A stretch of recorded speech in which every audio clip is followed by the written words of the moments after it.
Welcome, everyone. This is episode 24 of the Snapcast podcast with your hosts, Brad O'Brien and Mike Cooley. We're going to talk today about content creation, post-BNR, the banned and restricted announcement. Let's see how good things are shaping up after that.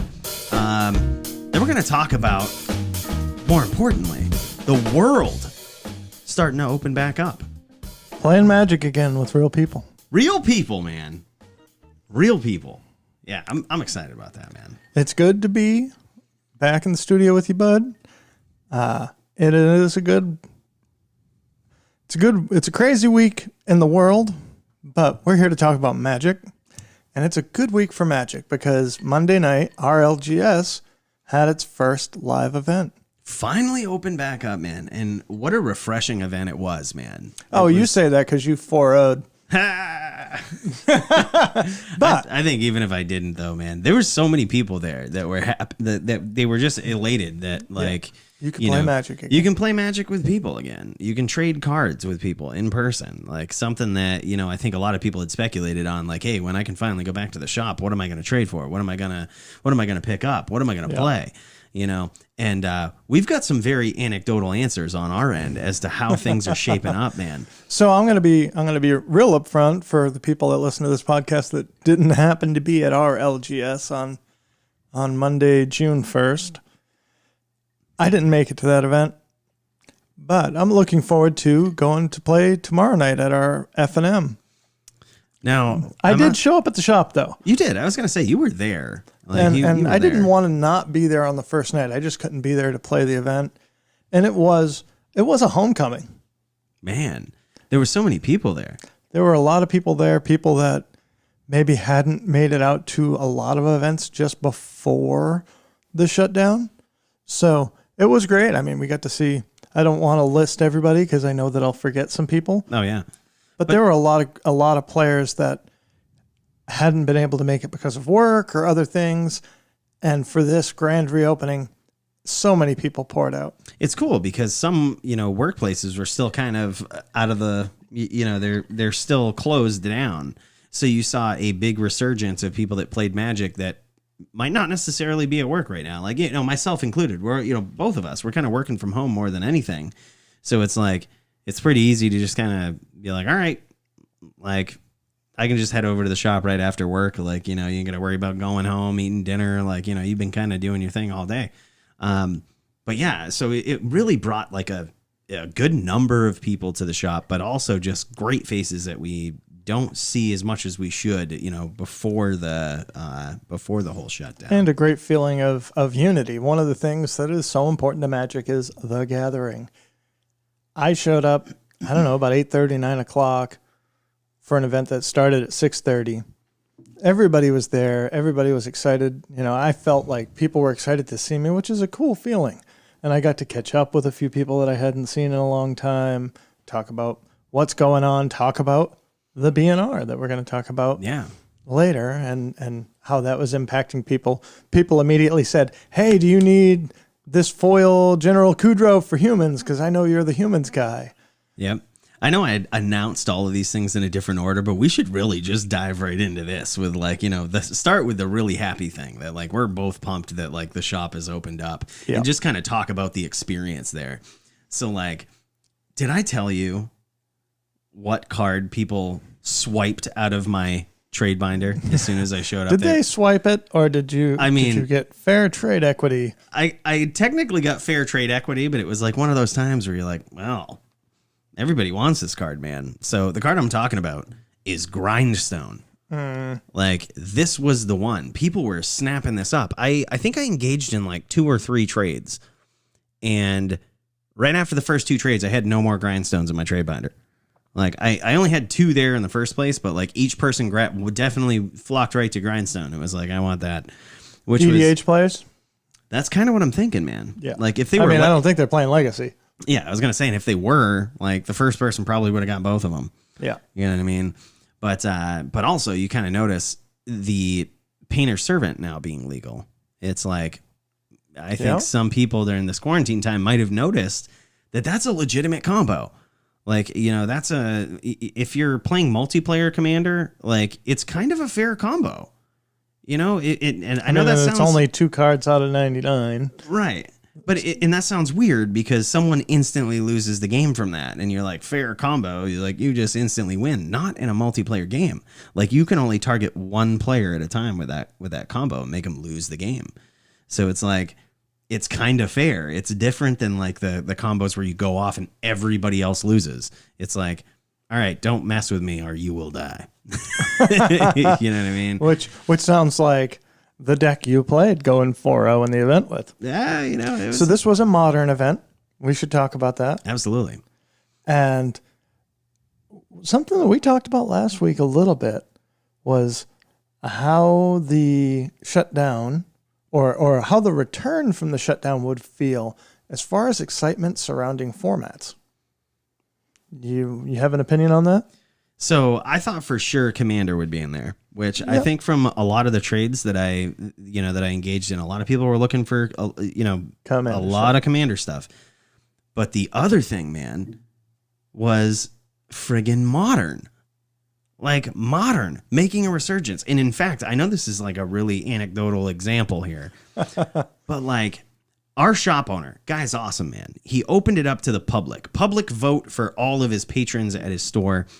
He plays 2 events of F&M, and he said he opened up to a vote, and he's like, what events do you want to see for F&M? Like, what formats? Yeah. And I kid you not, like, I put a big smile on my face when I heard him kind of passively talking about this at the shop. He goes, looks like it might be modern and modern for the. You go with what the customer wants, man. Yeah, like he had so many votes. Like so many people voted for Modern. Like they're all talking about it. They're all hyped up about it. If you look at it, we have like in the state of Maine, we probably have one of the most competitive shops. Like as far as the metagame goes, just really good players that run really good tier 1 competitive decks, and like it's a really good meta out here, and they all want to play Modern. Which is awesome because we friggin' love Modern, but it's like apparently everybody else around here, at least in the state, in the greater northern state of Maine, is all hyped up about Modern as well. So, yeah, and I will say that same conversation came up when I came in just to talk with people, how much fun they were having, what they were looking forward to as far as F&M. I did sort of confirm, I couldn't play tonight, but I will definitely be here to play on Friday.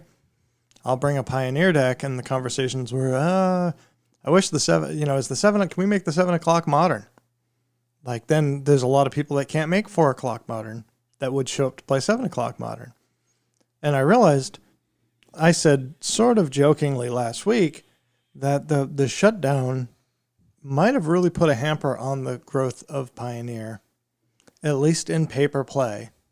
Just because people haven't had the opportunity to play it. If you play on Moto, if you play on Magic Online, chances are you're not doing a couple of Modern decks and a couple of Pioneer decks.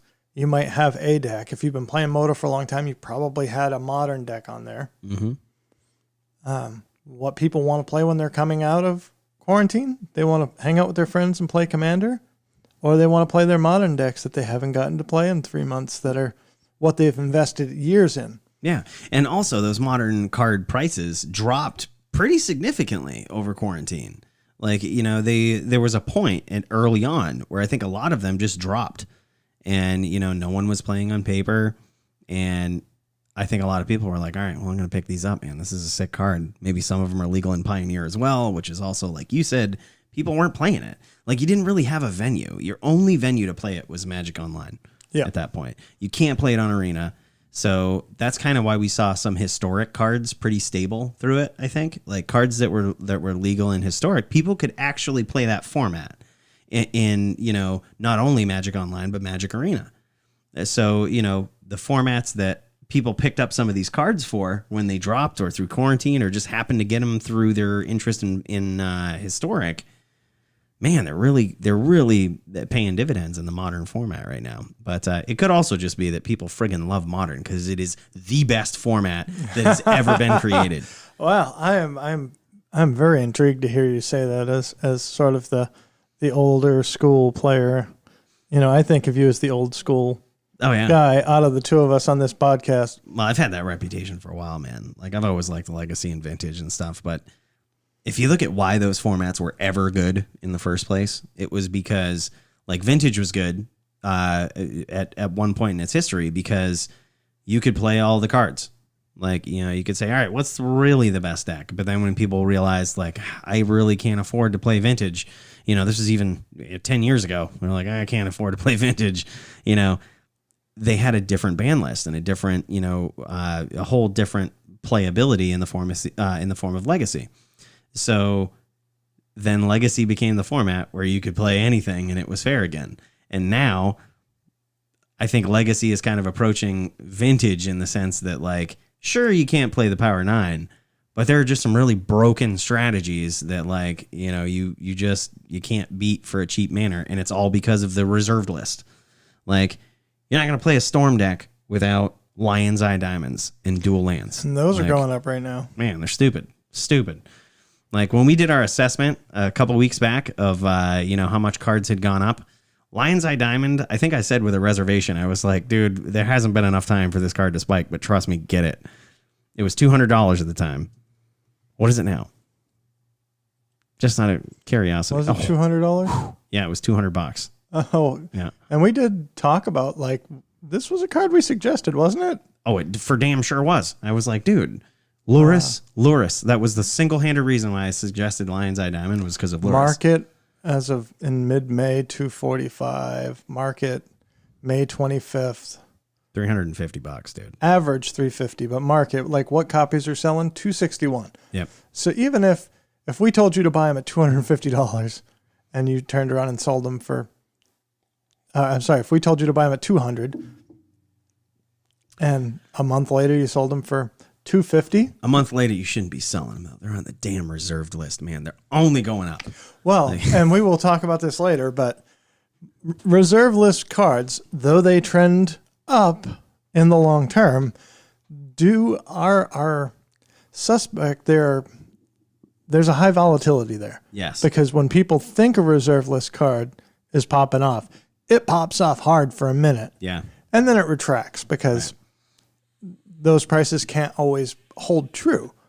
Now, they may jump up and come back down and not quite come all the way back down, and will still continue to slowly creep up. But it's like the attention is there at some point. Right. Yeah. And so if your interest is in making money, that's something you really have to pay attention to. You got to strike when the iron is hot. Yeah, absolutely, man. But yeah, so, what I was saying is modern is now sort of that format. It's like it is the perfect format. Like, I don't know why they keep introducing new formats. It is a format that it will forever be like Legacy in the sense that, like, you can basically play all the cards from the modern era. Like, and by modern, I mean it's progressively getting older, but at the same time, you can play all the cards. And to go further, there's no reserved list cards in the format. Like, they can all be reprinted. Yep. They can, they might not necessarily be, but they can be. So if a card gets out of control, like, you're not going to see a Lion's Eye Diamond in, you know what I mean? Or that sort of unaffordability in modern. You know what I mean? You're just not going to see it. Because if Wizards knows that, they can, oh man, Tarmogoyf is back at $300. Well, guess what? We're going to reprint this card. Like, they're going to sell a ton of that set, and they can do it. So it's like there's a big monetary incentive for them to reprint the high value cards. Yeah. So, that being said, it's like you can play all of the different strategies, I should say, that have ever existed in modern Magic, and most of which that still exist in Legacy because the power creep. But they can reprint the cards. You know what I mean? And, like, what else do you really want in an eternal format? Like, you want to be able to play all the stuff, see what strategies are really best. New players and old players alike have a fair shot. So, speaking of cards you can play, tell me about some cards you can't play or maybe don't really want to play anymore. Oh, man. Are you talking about the BNR, the post-BNR world? The June 1st banned and restricted, emergency banned and restricted update. Man. Now, emergency being my word, not Watsy's word. Right. Yeah, it was a definitely a stark change to the companion mechanic, which we talked about last week. And there's not a lot of data out there yet. So I guess with this discussion, we're kind of thinking more about like what will possibly change. Like we're going to throw some questions out there to think about, and we'd really appreciate your feedback. One of my big questions is, does modern play Lurrus as much now? Well, why wouldn't they? What changed? Well, like, if you think about it, burn decks were always using Lurrus. Like, You're no thinking way too deep. What changed? Oh, yes. Well, if, that's right. I forget. It feels like it's an eternity that's been going on. But this is what changed now. In case you have been under a rock in the Magic community, right. Like, this is how Companion works now. They did not take our advice, unfortunately. They did not listen to our episode. That's what I'm getting at. And, there were some people at the shop that listened to our podcast. They didn't like my idea. And you know what? All right. Like, maybe we appreciate you're listening to our content. That's what I'm saying. I appreciate you at least hearing it. Okay. Appreciate you at least hearing it. But they didn't do the color identity, which, okay. They didn't take Jim Davis's idea, which was interesting. I was pumped to see that for once. But what they did was, I think, a pretty good change. Like, I didn't hate it when I saw it. So this is what happens now. Companion now works like this. You can, on any of your turns at the speed of a sorcery, pay 3 mana to put your companion into your hand. This is a special game action. Can't be responded to, countered. No. Interacted with. It's almost like moving to damage. You know what I mean? Like when you're in the damage step, it happens. Like, all right, I can now play a sorcery. I'm going to pay 3 and put my companion in my hand. There's nothing you can do about it. No. Yeah, you can't like counter it, stifle it, that sort of thing. It's like you can't interact with it. It doesn't use the stack. But yeah, so it's still there. It's still there as an extra card. But it's sort of the community is calling it nerfing. I called it that before the community did too in my Lurrus video, where I said let's play Lurrus before he gets nerfed. Nerf. But yeah, man. So it's basically they're just slowing him down by making them all cost 3 more over the course of however many turns you want to carry that out. Like I've heard some theories about this, that like Urion decks aren't going to care. Urion? Is that how you pronounce it? Urion? I've always heard it Urion, but Urion sounds more majestic and stellar. It does sound like Urion's belt. Urion's. One of my favorite fighters is Urion Faber. So, listen, we are still holding to a strict regiment of sanitary beverages here at the Snapcast podcast. Join us if you haven't already, man. Mix yourself up some great sanitary beverages. Urion players looking for an opportunity to blow 3 mana to put Urion in their hand. Yeah. Urion. I'm going to keep going back and forth now. I don't give a shit, man. It takes a lot to offend me.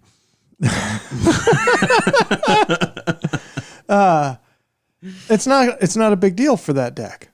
They're looking to play this in the long portion of the game once they've established board dominance anyway. Right.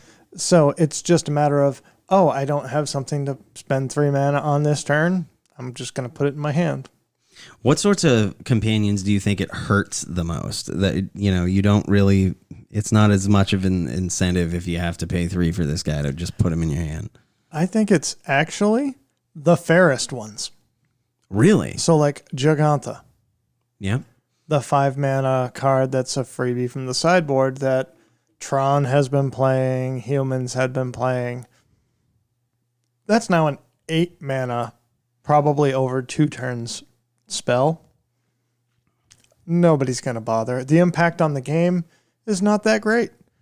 Umori the Collector that reduces the cost of creature spells is fine, but if you have to... How much is Umori? Is it 4 or 5? 4 mana. Right, so now it's a 7 mana spell. Yep.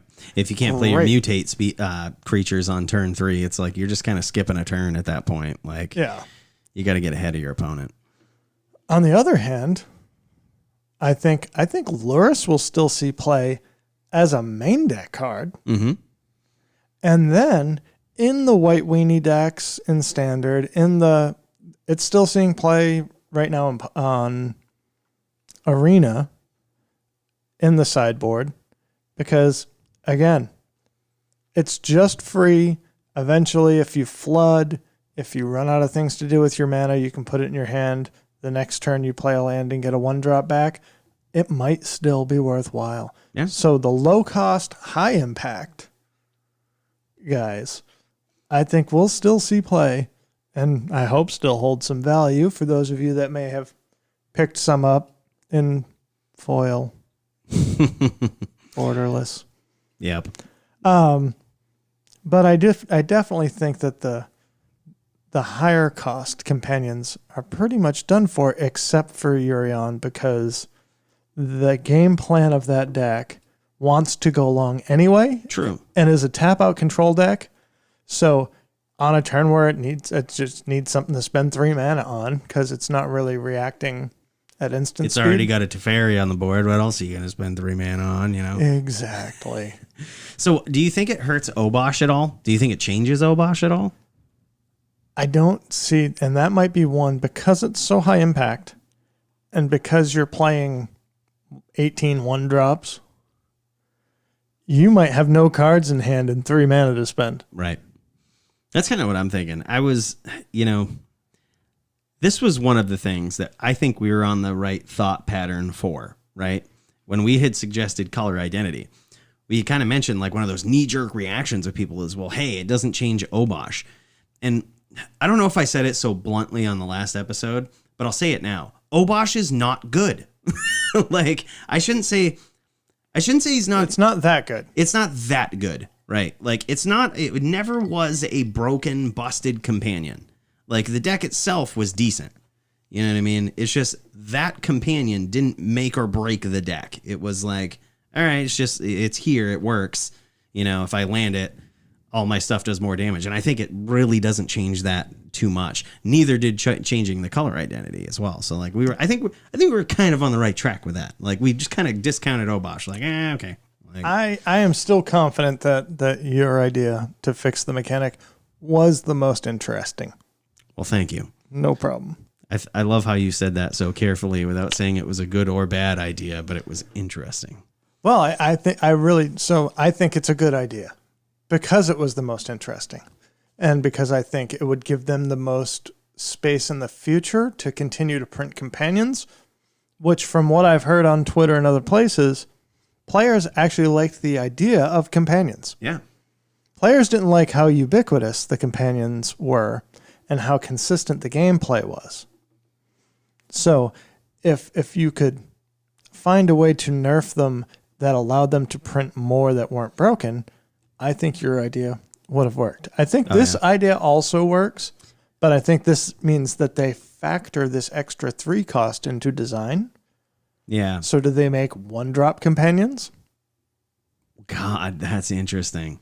Do they? Yeah. So it costs 3 to put it in your hand. And like, do they just print a 4/4 for 1 mana then as a companion? No, they would never do that because you could run it in your main deck. Right. Unless it's a 1/1 that gets 3 counters if it was not in your starting deck. God damn, that's so good. Yep, that's a good one. Man, they really ought to do that. Copyright Snapcast Podcast 2020. Yeah, that's really good, man. Almost like what's that card? That's you know what I'm talking about? The one it's like a 1/1 and it's an artifact creature for 2 and it says comes into play with 3 additional counters if you didn't cast it from your hand. I don't know the name of it. Yep, you know what I'm talking about though. Listeners will tell us in the comments. They sure will. Special shout out next week for whoever names this card that I'm visualizing in my head. It's a 1/1 artifact creature for 2. I believe it has suspend. And it says it comes into play with an additional 3 +1/+1 counters if you did not cast it from your hand. That doesn't mean you can't Grenzo that dude right into play. It doesn't mean that you can't fire prophecy to put it on the bottom of your deck and then Grenzo it. But man, crap. That was supposed to be my closing statement on this episode. All right. What else came out in this BNR announcement? Because it wasn't just the companion mechanic change, although we were invested in that. Did anything else happen? I don't know. I think we were both in agreement, and they did ban Agent of Treachery. Yes, we called it, man. In both standard and historic. Yeah, Agent was a very problematic card. Not in the sense that the card itself was busted, but it's like the ways that it came into play would be busted. And I think you kind of run into the same conundrum that you had with Birthing Pod in Modern. Whereas, like, we can't, I think Wizard was conceding, like, we can't think around this card with every new card that we print. We have to instead just ban that. Like, that was their whole theory with banning Birthing Pod was because they said we're not going to worry about the creatures we print for the rest of eternity. Right. They were like, right now it's kind of on the cusp of being broken is how they said it. Like they were like, it's in a lot of decks. Like, it's pretty discouraging. There are ways to beat it, but they were like, we're going to print more creatures. Like, and we don't want to have to keep thinking about this card in this format and how it's going to affect this and how it could break X, Y, Z. It's just eventually going to happen. It's eventually going to be broken. Like, when, but I think that's kind of how they're going or with the way that they went. Treachery. Yeah. Like, it was so busted. Like, you could turn 3 an Agent, with some decks, with Winota decks. Oh, and in Historic, you certainly could. Yeah. Although in Historic, Agent wasn't even the best thing you could Winota into. Apparently, Agent of Mogies is the thing to do. Which one is that now? Oh, I'd have to look it up, but it deals a stupid amount of combat damage when it comes into play attacking like that. God, dude. Agent of Mogus. I think that's it. Where's the S on my keyboard? Mogus, God of Slaughter. No, that ain't it. No. We'll have to look it up another time. Is it Xancho Woke Agent? No. Woke. Okay, so we're going to do one of these things. Yep. Where live and on the air, we're going to go to the metagame for Historic.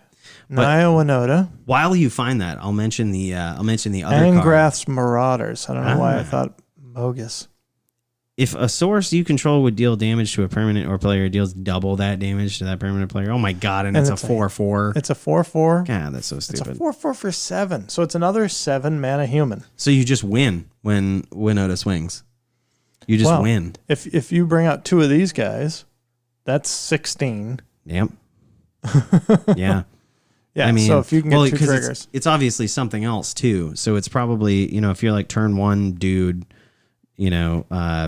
turn 2, even a 2/2, like, you know what I mean? It'll get in and so deal lethal. I think the line right now is you go turn 1 Llanowar Elf, turn 2 land, you play we have the deck list right here. I don't need to make this up in my head. Oh yeah, Gilded Goose, Legion Warboss. Oh yeah, yep. On turn 3, you play your 3rd land. You attack with Legion Warboss. After playing Winota. A token. Get 2 triggers. If you swing, you can't swing at the elf, but yeah. God, get 2 triggers, put in 2 4/4s that do double damage. Yeah, stupid. Yeah. But your Gilded Goose you could swing with too. So, God, man, that's so good. Yep. So anyway, that's why it got banned. Yeah, I mean, it makes sense. It's really discouraging to get like your land stolen on turn 3, and you're like, come on, man. Like, you're never coming back from it at that point. But this list is from June 2nd, and it was not running any of those in Historic. Yeah.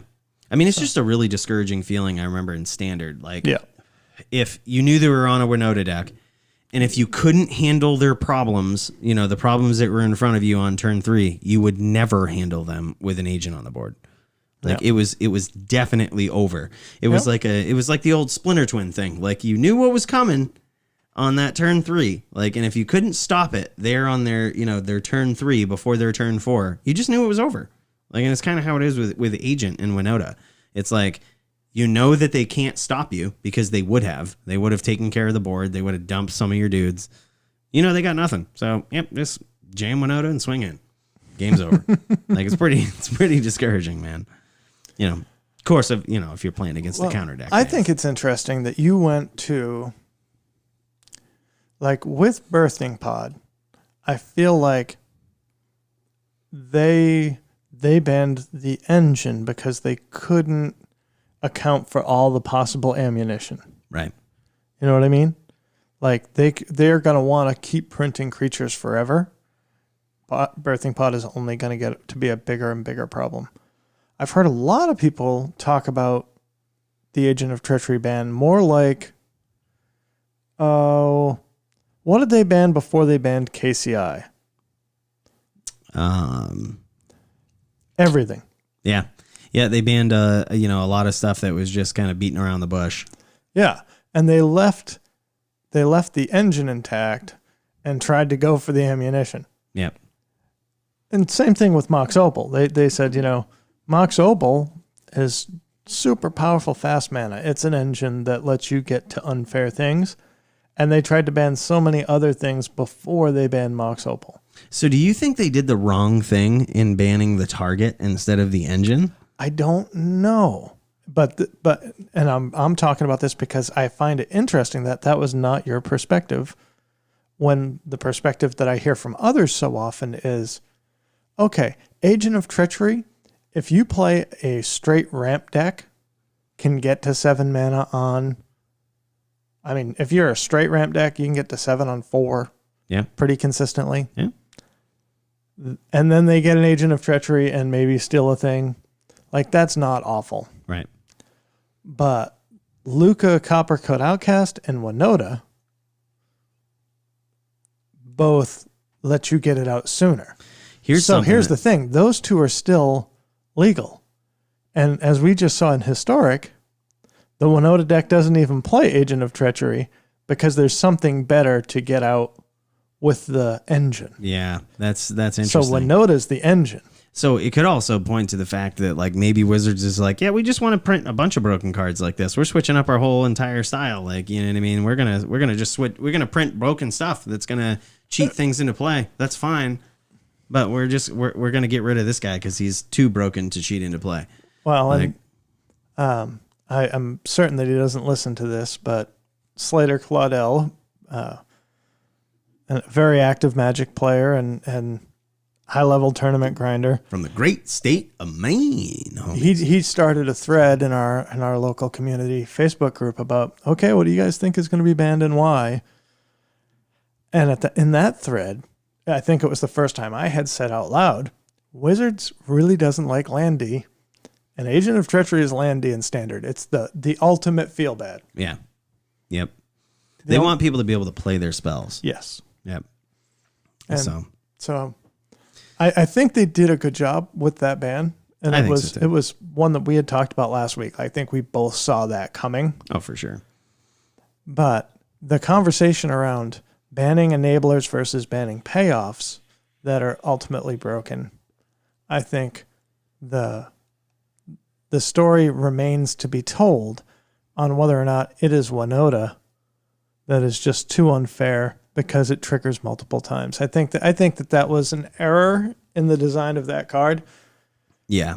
Like if you attack with a non-human creature, look at the top 6, put a human into play. You almost can't afford to call their bluff to see if they have Winota, because if they do, it happens right then. Right. Like, so you have to leave mana up all the time. Right. Or if it was when Winota swings, if another non-human. Right. Yeah, that would have changed that card drastically. But being able to play Winota on 4 and swing with something, or 2 things and get 2 triggers, that's stupid. That was a mistake. Yeah, really big mistake. Dude, so here's a rogue idea. You called me the OG, right? Like the old school format player. This just popped in my head. I don't know why. I haven't seen it. But think of this. This is kind of one of the most broken payoffs in Agent of Treachery, right? I'm not sure if you guys, you OG players, remember a legacy deck called Eureka. It is actually a card that the whole deck was based around. It's on the reserved list. It's very expensive. And it's a stupid card, man. So this is what the card does. 2 green mana, 2 colorless. And it says, starting with you, each player may put a permanent card from their hand onto the battlefield. Repeat this process until no player puts a permanent card onto the battlefield. So that means you play Eureka, right, for 4 mana. Mm-hmm. And you choose to put some permanent onto the battlefield. Before this spell isn't even done resolving, then your opponent gets to do the same thing. Then if they don't do anything, you can still put stuff into play. You repeat the process until both of you do not put something into play. So you can literally, there was a deck that used to dump like Nicol Bolas Planeswalkers into play like turn 2 and just be like, yep, here you go. You can put something into play too. Sometimes they'd put like an Emrakul or whatnot. You'd be playing against a show and tell deck. They're like, yeah, that's fine. I'll just kill it with Nicol Bolas. Like, you know what I mean? They would just dump their whole hand. How nasty of a payoff is Agent of Treachery in that exchange? Like you have an Agent of Treachery in your hand. You're just like, yep, so... You put your thing, I'll put my thing, you put your thing, I'll put my agent down and take your thing. And the trigger doesn't go off until the spell resolves. So like you could put agent in first time and like they might see that and be like, man, I don't want to put this good thing on the board. Yeah, but they have to because the trigger will resolve when or will go off when the spell's done resolving. So that is an insane payoff for like Eureka decks or even show and tell style decks, man. Like even like sneak and show, you sneak in an Agent of Treachery. Like I know it sounds dumb, but like you just gain control of something that they have. Like, I'll land. Yeah, that's hey. Look, you heard it here first. If you see a Legacy tournament and you see a sneak and show deck that has Agent of Treacheries in the sideboard for other sneak and show decks, you heard it here first. Like that's an insane. Oh my god, that's an insane idea, right? That is cool anti-tech. I like it.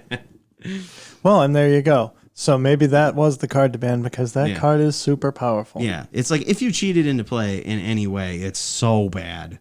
Like it's just so bad. Well, and you just the retaining control. We talked about this last week. When you retain control of that permanent, even after the agent is dead, it's so good. Yeah, and you can blink it. So you could. I mean. Now you got me wanting to do a Agent of Treachery Ephemerate deck, where I'm just gonna how quickly can we cheat that out in Modern, man, and then just keep blanking it. Yep. Oh my god, that'd be dumb. But yeah, man. So I would say to return to like the mechanic of companion and it changing and all of this stuff happening. I question. In the field, like in the format of Modern, how different is that now? Like, did you guys ever see those Counters Company decks that played Lurrus in the sideboard that would just go straight all combo? Do they still do that? Like, are they still going to do that now that Lurrus is different? I don't think so. It'd just be really weird. Like, Lurrus was really good because, he was, in my opinion, by far the most broken companion. By far. If you disagree with that, you really got to think about it. Like, he got you instant card advantage that if he hit the board, your opponent almost just couldn't respond to. Like, you got priority. You could cast something in your graveyard. Like, a lot of times people are just casting Mister's Bauble just to get an extra card. So it's like you never really win out on the exchange getting rid of Lurrus. But, he was just instant card advantage. And now, having to pay 3 more mana for him is like, I mean, I guess... In a deck where one of your primary goals is making infinite mana, if you're in the full-on straight, no BS, I want to combo kill you deck, and you're going to make infinite mana to go off, the 3 mana to put Lurrus in your hand doesn't matter if you just need that Walking Ballista that's in the graveyard. Right. Which you can still cast for 1 billion. Yeah. Like, with Lurrus. Like, it only looks for its initial mana cost and then allows you to cast it. Continuing anecdotally, people are still playing Lurrus Knights on Arena. No kidding. Yeah.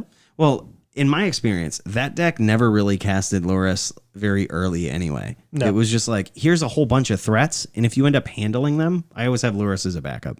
Yeah. Like, that was kind of what it was. As opposed to like the deck that I was running on Arena, which is the sort of red-black Lurrus. You kind of wanted that to come out like turn 4, turn 5. You know what I mean? Like it can still happen, but it's kind of interrupting the other plays that you have on those turns. So yeah, just really interesting, man. But speaking of Counters Company decks, or did you want, I don't know if you want to get there. That's good. So we said it earlier, Monday at Modern. Yep. Cooley went 4-0 in the first event back. Pat him on the back. No, I don't need all the applause. Hold your applause off. You guys are too kind. You guys are too kind. No, man, it was crazy. You remember the version of Counters Company that we talked about? Remember how I was playing these example games of tabletop Magic, and I played against Brad's Humans deck. You know what I mean? Just sort of, gold fishing with these two decks in front of me. Played different versions. Yeah, look, Brad's putting a sad face on, putting the old frown on right now, because it got crushed. That Humans deck got crushed. It did. but I played different versions of that because I was really hyped up about the hardened scales version of the Heliod Spike Feeder deck that came out. And the more I played that, which I was really hyped up about, the more I noticed that deck sucked. And probably if you're going to play Heliod, this is the deck you want to play it in. And I just fell in love with it. I was like, I'm playing this at the next Modern tournament, dude. I was like, this is so hard to deal with. Man, it really is. Like, it really is. I went 4-0 with it. It was a really close game I played against Tron with our buddy Craig, who was playing that. He's we watched him become a really good player at this shop, man. It's amazing what like playing in a good metagame will do for you. Like, he kind of came in as, real green, and now he's like a threat. He's like a player to be reckoned with, man. And the other thing is, you're talking about the gathering. When you're in this for 5 years, 10 years, you see kids grow up. Yeah. Yep. But that was the I'm closest looking at you, game. Blanchard. Oh, but that was the closest game I had that night. But yeah, man, that version is so sick. So I didn't run Luris in that version, all because our shop says like the rules applied to the new rules applied to that day. In paper, like they applied Monday. Yeah. So I mean, but I wasn't running Luris anyway because I don't get it. Like, that deck is so versatile, right? If you're running the Luris version, you just straight die to a couple of Path to Exiles and some Snapcasters and like stuff that just gets rid of your graveyard and your creatures. Like, takes the graveyard right out of the picture. You just die to it. Like, you have no backup plan. If you don't land that Devoted Druid, you're dead. Like, you have a 0-2 and then some 0-1s to swing at your opponent with. Like, you're dead. But dude, this deck is just vicious, man. It's got, it runs 4 Kitchen Finxes. So it obviously runs like the Viscera Seer so that you can, get infinite life if you need to. But it also, most importantly, has a backup plan where you're not so linear. You're just like, yeah, I have this combo. And if I get it, you're not really going to feel good. But I'm also going to play a bunch of value creatures and just swing at you. What are you going to do? Yeah, it's just like, if you don't do that, like if you end up handling my combo pieces, I have stuff like Collected Company and Court of Calling that I'm just going to slam stuff into play. And it's kind of like the more toolbox version of the deck. Toolbox. But yeah, it's runs one of Shalai in it, the Voice of Plenty or whatnot, or Voice of whatever. Gives you hexproof and all your other creatures. It panned out pretty well, man. Like, there was a couple of really close games against burn decks, which you remember, if we can, if we could do a flashback mentally here to the episode where I was like, if you can't beat burn in Modern, you're not a Modern deck consistently, or I shouldn't say consistently, but at least like 50% of the time. Like, on average, you gotta have with at least deck. a 50-50 burn matchup. Yeah, you gotta have at least a 50-50 burn matchup. If you can't beat burn, like, if it's a bad matchup for you, you ought to consider another Modern deck. This was close. It was like 60-40 against burn. Like, they could get there, but I played against some burn and burn style decks, dude. Ate them up. Yeah, like, you know what I mean. It's just because they have to play around the combo, and you just get to play threats. Exactly. Like it. Probably the reason why I went 60-40, I think, was, or even, it might have even been 55-45 when I played against myself. I had perfect information. I'm like, I know he doesn't have the combo. So, like, what if I just did this? What if I just threw it all at his face until he got the combo? Like, would I get there? And yep, you did. But if you don't know that and you're like, okay, well, if he does have the combo, I'm dead. So I have to kill this. You know what I mean? Yep. Like, it totally changes the game. And against Burn, both games that I played in the finals, I never had the combo. It was like, yeah, I don't have it. And the only reason I kept those hands is because I was like, I know you're going to play as though I have the combo. Like, you're going to have to assume I do. They don't have a choice. Right. Like, you have to. So, I literally just put out some chumps, Devoted Druid, let him eat all the burn spells, and turn 4 you're just like collected company, and you get some spike feeders, some Heliods, or you get some, God forbid, kitchen finxes. Like, God, man, it gets ridiculous. Like, it's just I'm so such glad you're excited about this. Look, I also love humans. I do. It's a good day. Hey, you know what else? We're getting late in the episode, and I don't want to let this slip by. But there is something else that Mike is excited about. We've been talking about it, he and I, the last few days, because he's actually been having one of the things that we enjoy about this. We love talking about Magic, so that's what made us want to do a podcast. But we also like content creation. Yeah. And Mike has been creating another kind of content recently. Yeah, man. So as some of you may know, I've been streaming most typically Magic Arena on my Twitch channel, which is really good. But recently I chose to stream a game which was really close to my heart, and has been for a good portion of my life, man. It's a 20-year-old game. But I streamed Diablo 2, and man, saw some good results from that, man. Like, even the stream that I posted up on YouTube has a pretty considerable amount of views for like an unknown channel. And like, people are looking for it, man. So yeah. It was really interesting because we started to talk about it. And one of the things that I thought was interesting was relating it to economics. When you have perfect competition and in an industry where it isn't that difficult for people to join the industry, it's very hard to make a name for yourself. You're fighting against established brands that promote that product. So you have to compete either on quality or character or some other method, because as a smaller company, or in this case, a smaller content producer, you don't have the experience. You don't have the name brand. Snapcast podcast is not exactly the Band-Aid brand of MTG podcasts. Right.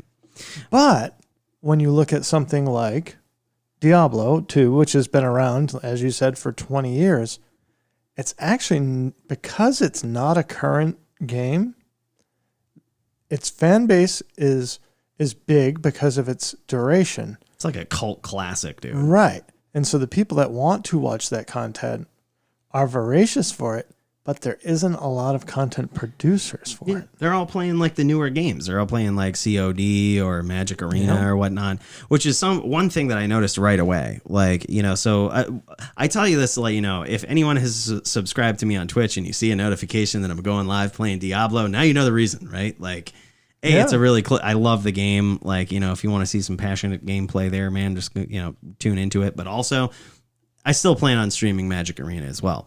And here's why, is because the smaller community, and I would definitely suggest this, like, if you're creating content, and I shouldn't say I would suggest it. I don't really know how it pans out yet, but like, this is the idea I have in my mind. Like, if I stream Diablo 2, where there's still a ton of people, like, according to Twitch, there's over 300,000 people subscribed to the topic.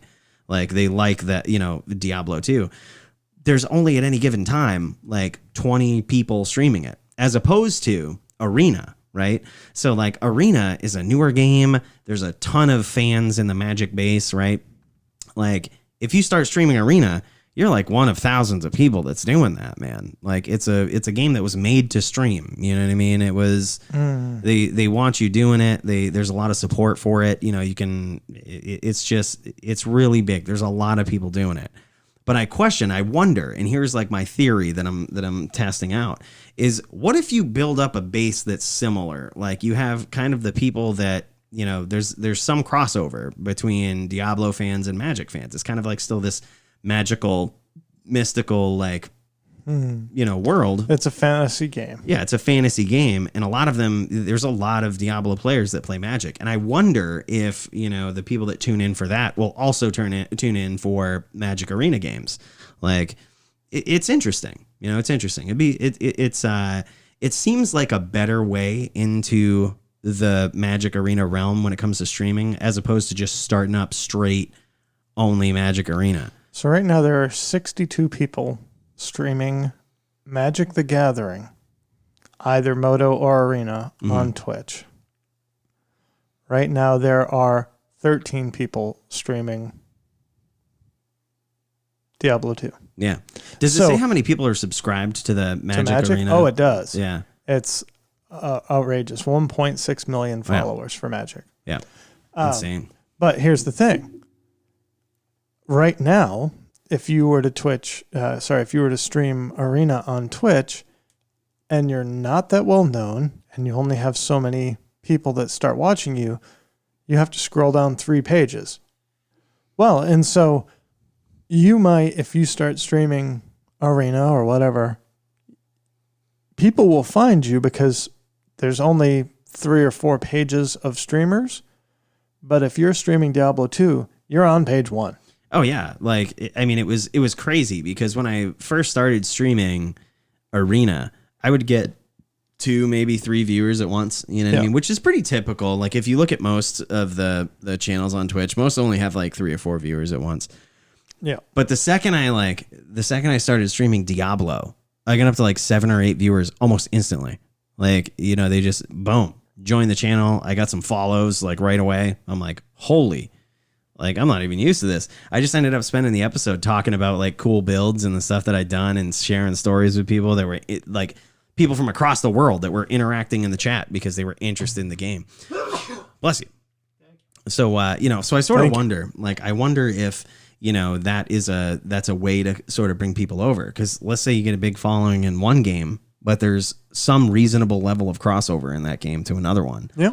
You know what I mean? So either way, something we're going to try. So if you see that, just know that's what's up. And yeah, we're going to try it out. See if we can get, you know, just some more people checking us out on Twitch and, you know, get it out there. I wish you all the best, man. We talked about it before. Like the intro music to this podcast was from a band that I play in. So I have a music YouTube channel that I'm also growing. If you haven't checked it out before, I sure would appreciate it if you gave it a go. I'm pretty close to the number of subscribers that you need to have your own channel name. Hell yeah, man. So getting up there next to 100, huh? I am. That's big. That's big, dude. It is. It's something that I've never been a very good shameless self-promoter. Like I've known people in the music business that were very good at promoting themselves, if nothing else.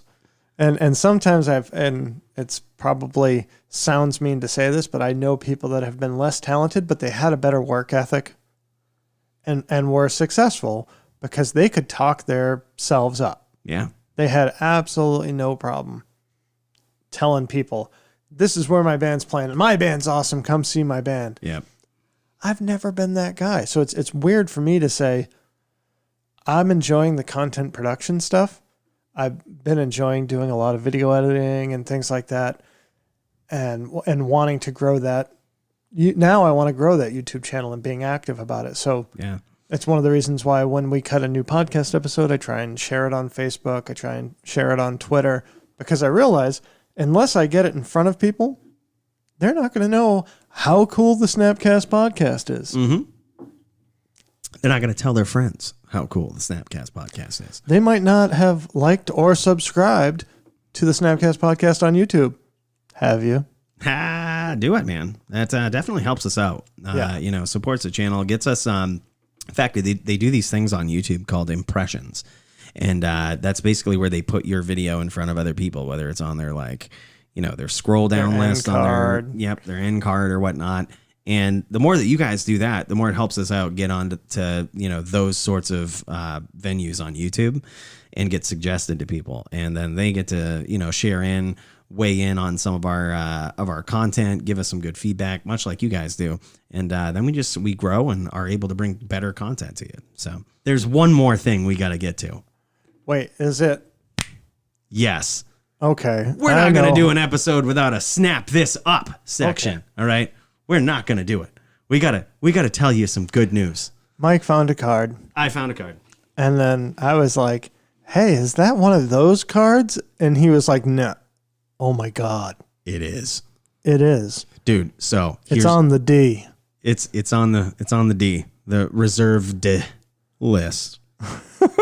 It's on there.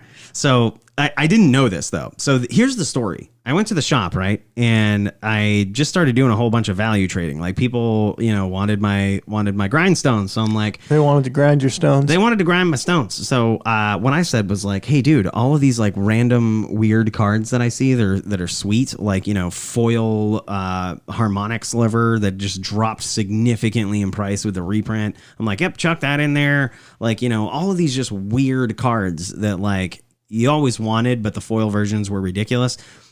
Well, I was thumbing through our good buddy Jake's collection, and I saw this card. I'd never heard of it before, and I read it because it looked older, and I was like, what does this do, man? And that card is called Altar of Bone, right? And this is what it does. It's 2 mana, 1 white, 1 green. It's a sorcery, and it says, sacrifice a creature as part of the mana cost, search your library for a creature, and put it in your hand. That's it. That's it, dude. It's a tutor. It's a tutor. And a sack outlet that people can't interrupt. Right. Which was interesting to point out. Which is really interesting. Like, you can't interrupt that sack outlet. You could be like, turn 1, Veteran Explorer, turn 2, sack it with this, and then, like, go get a creature. But, so here's why it piqued my interest in the trade. I'd never heard of it, but I was like, dude, this is a tutor card. And in a world right now where tutors are going through the roof, it seems like a pretty good replacement for like a lot of them. You know what I mean? Granted, people are running similar cards such as like Eladamri's Call, which is, not a bad card in Commander. But this card is insane. Like in a format like Commander, where all you're really worried about is like a card with a different name that does basically the same thing. Yeah. This card is redundant effects. Exactly. In competitive Commander, this seems like it is a nasty good card. So I'm like, yeah, man, how much is this worth? I was like, I've never even heard of this. And it was like $2. Yeah. And I'm like, yeah, throw that in there, dude. Like, might as well have that in one of my Commander decks. I was so excited about this card. I called Brad the next day. I was like, dude, I have never heard of this card. What do you think of this? So I read it to him, much like I just read it to you guys. I was like, dude, this is what it does. Like, tell me that isn't decent in Commander. And then this is what he says. He like pulls up the card and looks at it and he goes, huh? He's like, that looks older. And he goes, now that isn't on the reserve list, is it? So do you remember what I said after? Yeah. I was like, nah, there's no way. I was like, there's no way. Cause I was like, it's only $2. And I was like, there's no way it's on the reserve list because there's no way a tutor like this has been on the reserved list for so long and no one's just bought them all up. Sure as hell, man. We go and check the reserve list and Altar of Bone is on it. Like it is a reserved list card. So what did we do? We were like, yep. All right. Let's go spec on this one this week. So I'm like on TCG Player because that's where I go. And I don't know what Mike's doing. He's like looking up some prices and I'm like, oh, dude, I found somebody with 5. And he's like, yeah, I already got him. I was like, I just clicked add to cart, you bastard. I got fighting for the same cards. But scooped by my homie. Anyway. But yeah, you can get them right now. I would definitely, that's my pick for this week is Altar of Bone. We bought 14 copies each or something like that. Some ridiculous amount. I bought 14 at least. But plead the fifth. But you can still get them. Like they're still out there. I bought Star City out of like the not mint ones, but well, actually no, I can't remember if it was that or if it was eBay. But either way, one of them still has cards that are like $2 each, between $2 and $3 each. Get that card, man. It not only has in its history, it has been around $50 before in the past. So like, I'm surprised that price memory hasn't followed it. Like it's still a really good card. Card hasn't changed, man. And that's the thing. It's just a decent card no matter what. Right. Another card that's spiking right now that I'm intrigued by and is not on the reserve list, so I'm a little sketched, is Wheel and Deal. And I know that there was recently a Commander printed that works well with wheels, sort of like Necrusar would. I would keep an eye on this card if you don't own a copy. If they don't reprint it, like today it's $10. If it doesn't get reprinted in this next 6 months of everything in the world being reprinted, you might see this be a $20, $30 card. This is insane. And you could have had it for $10. I'm just saying. Powerful effect, man. Powerful effect. I mean, obviously, Wheel of Fortune just spiked stupidly. Yeah. So I think this is the next oldest sort of target to look at. That's sort of on my snap this up. The only other thing that I wanted to mention this week, using the MTG stocks analytics function and looking at all-time high and all-time low, looking at cards that are at their all-time low right now and taking an interest in what those were, I saw a lot of cool things. And then one that stood out to me as affordable is a mythic from War of the Spark. Gideon Blackblade is as low as it's ever been. Wow. And actually, both versions are as low as they've ever been. Wow. It's a good card. Yeah. Like, it's the Gideon that you don't need to activate to have a creature on board. People are starting to mess around now with the stained glass version is $830. What? No way, dude. Secret Lair drop season series Gideon Blackblade. Wow. The interaction with this in Heart of Kiran is stupid. Because wow. Yep. You can, on the first turn, you could just crew it with Gideon +1 and give your Heart of Kiran lifelink or whatever. And on the next turn, you could take a counter off, put it on to activate the Heart of Kiran. Wow. Then plus it again to give the Heart of Kiran indestructible and swing with both. Wow, that's so cool. And that's a turn 2, turn 3 play right there. Right. Wow. So if Pioneer does end up being a thing, I think you might see that line occur in Pioneer. That's a really good point. Speaking of lines, you might want to see Fire Prophecy and Grenzo Dungeon Warden. That's a cool interaction. Ooh, man, good one. Now can I tell him? Tell it to him. You've been listening to the Snapcast podcast. If you are not following us on YouTube, please look for us there. If you're following us on YouTube and ever do listen to audio podcasts, please help us out and just find us on your audio podcast app of choice. If for some reason you can't find us, let me know. I'll make sure that we get on your listserv. It is always awesome to talk with you guys. Please like, comment, subscribe, and tell us in the comments what we did wrong, what we did right, and the name of that goddamn 1-mana or 2-mana 1/1 that comes in with the 3 counters, because I didn't forget. That's right. What is it? Get the call out next week. Thanks for joining us, guys. Spread the podcast, not the plague.